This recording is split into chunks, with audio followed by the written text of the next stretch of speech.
This team, man, they've got to get eliminated already. They can't keep doing this to us. They've got to go out there and just put it down into the ground, old Yeller style, take it behind the back with the rifle out in your back palm, and just end it off. Okay, I'm kind of joking. You're not able to do that specifically because you still have to play the remaining hockey games, but on a night where Edmonton and LA went to overtime, you had a Vegas team playing off against Seattle. They're winning right now, and you have Winnipeg that beat Buffalo in a shootout off of a very strange play by Blake Wheeler.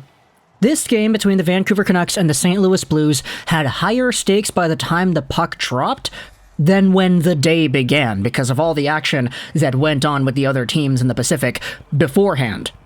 And I say 5 minutes in the title, I say 5 minutes in the thumbnail, because the Vancouver Canucks really only played like 5 total minutes of hockey that actually was acceptable.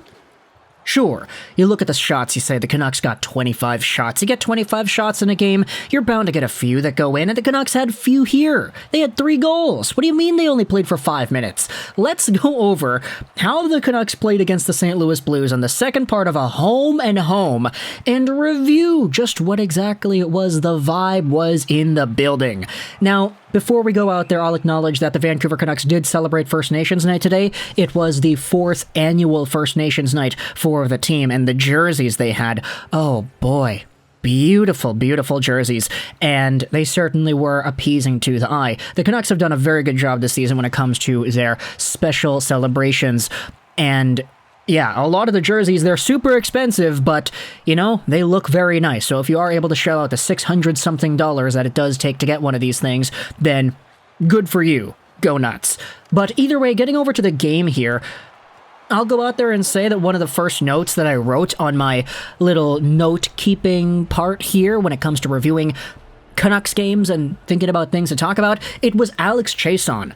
I wrote a thing from the first period about how Alex Chiasson is absolutely useless. How the guy received the puck in the defensive zone, and he had a lot of space, he had a lot of time. He had no Blues right on him in the immediate vicinity, but give it like 2 seconds and Alex Chiasson just kind of looks at the puck, he stands there, he doesn't do anything with it, and all of a sudden those 2 seconds of free space he had becomes 0 seconds as 2 St. Louis Blues come right on him and pin him to the boards. This guy absolutely killed off the play here and there, and I even tweeted about it. I was like, yeah, no, Chiasson makes the team worse.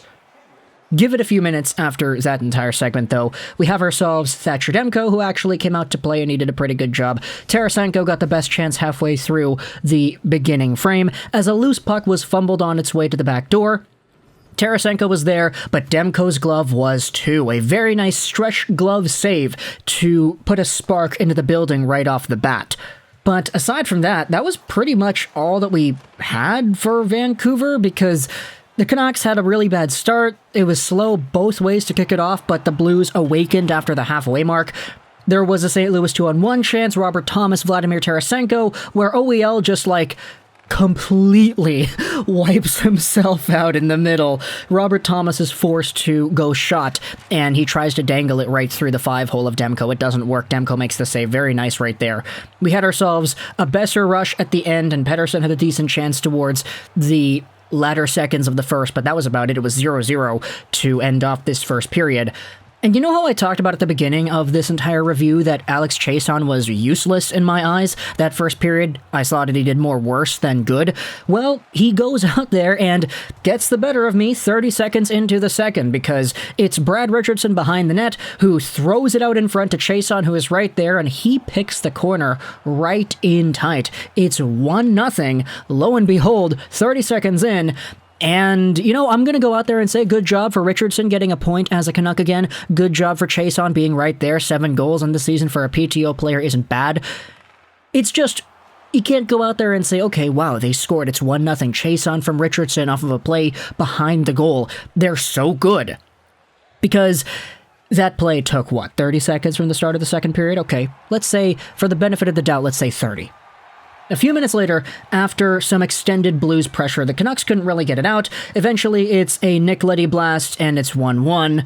This second period is mostly St. Louis's period at the halfway mark, though Thatcher Demko has to stay sharp. The Blues have 10 straight shots, as John Shorthouse says, but all of a sudden, the puck gets turned over in the Blue zone as they're trying to break it out. It's off a Petan's skate, deflects right into the middle, where Elias Pettersson comes in, he jumps on it, he shoots, and he scores.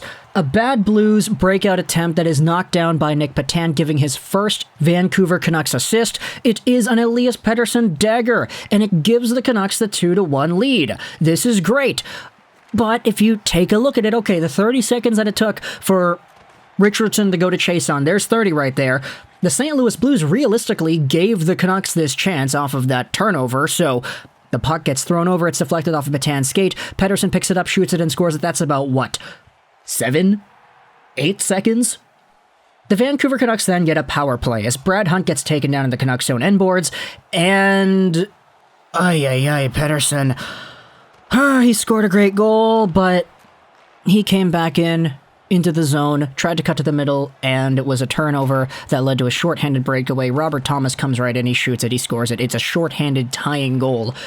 The Canucks had a chance to go up 3-1, but no, it's now 2-2. Podkolzin at the end of the power play cannot contain Brandon Saad and shove the guy off the puck, so he ends up taking a penalty by throwing him down and holding onto him, and the Blues do the Horvat play. It's Ryan O'Reilly in the slot, he shoots, it scores, it's 3-2. Talk about a shift in momentum, eh? The Canucks in the building, everybody was so hyped, they had a chance to do stuff, but they just could not execute, and they did not look good in their attempt. In the third period, I say in my notes over here that the Canucks get hemmed in their zone right away. The game is lifeless for Vancouver. We had Walker who scored on a Justin Falk rush. Nice to see Nathan Walker back in the league, though, by the way. I didn't even realize that he was still here, but good on that guy.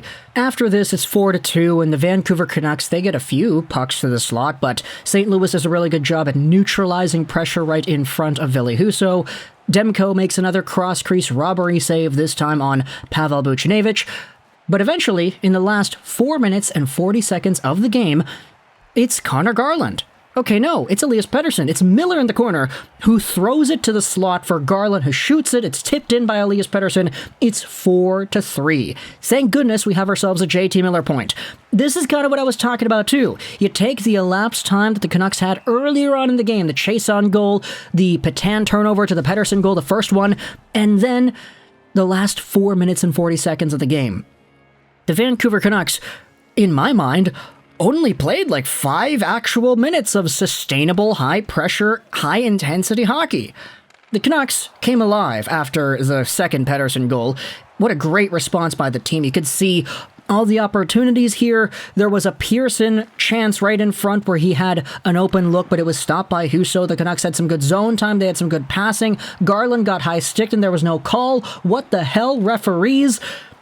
But the Blues do a good job at keeping play to the outside, and that is the end of the game. They win 4-3 on a game-winning goal that didn't really feel like it was the most important when it was scored.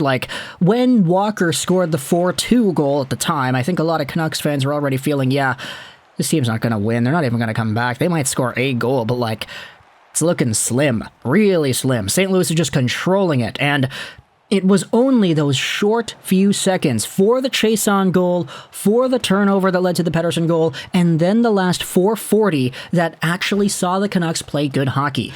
They weren't good enough, and this team is not going to make the playoffs if they keep on playing games like this. Even if they made the playoffs, they're just not consistent enough. We say this all the time, but they're good. They're a good team. When they're all on, when everybody is out there, they actually play pretty well, but consistency is a really big issue, and I don't know what it is. Psychologically, team chemistry, illy, coaching, illy. I don't think it's coaching because Travis Green had the same issues with this team as well.